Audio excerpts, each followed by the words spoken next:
ഇവിടെ വരുന്നവർക്ക് വയറ് നിറച്ച് ഭക്ഷണം മാത്രമല്ല മനസ്സും നിറഞ്ഞ് സന്തോഷത്തോടെ ഇവിടുന്ന് പോകാവുന്നതാണ്. അപ്പോൾ നമുക്ക് രാത്രിയിലെ സ്പെഷ്യൽ എന്ന് പറയുന്നത് കിഴിപ്പൊറോട്ട, ബീഫിൻ്റെ കിഴിപ്പൊറോട്ടയാണ്. നമുക്ക് തുറന്നു നോക്കാം. നല്ല ചൂട് പറക്കണ കിഴിപ്പൊറോട്ടയാണ്. നല്ല സോഫ്റ്റാണ്, കഴിക്കാൻ വേണ്ടിയിട്ടുള്ള ഭയങ്കര ടേസ്റ്റിയാണ് കേട്ടോ. പിന്നെ അതുകൂടാണ്ട് അപ്പമുണ്ട്, പിന്നെ നൂൽ പൊറോട്ട ആണോ, കൂന്തൽ റോസ്റ്റ്, പിന്നെ ചെമ്മീൻ പുട്ട്. ഇപ്പോൾ ഇത്ര എടുത്തിട്ടുള്ളൂ.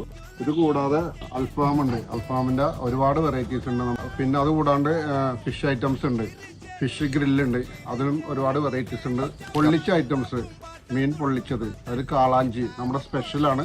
കാളാഞ്ചി പൊള്ളിച്ചത് ഒരു 6:30 മണിക്കൊക്കെ വരുന്നവരാണെങ്കിൽ ഒരു സൺസെറ്റൊക്കെ കണ്ട് ഇതേപോലുള്ള നല്ല നാടൻ ഭക്ഷണങ്ങളൊക്കെ കഴിച്ച് ഇതിൻ്റെ രുചിയൊക്കെ അറിഞ്ഞ് നിങ്ങൾക്ക് ഫാമിലിയോടൊപ്പം കുറച്ചേറെ സ്പെൻഡ് ചെയ്ത് സന്തോഷത്തോടെയൊക്കെ പോകാവുന്നതാണ്.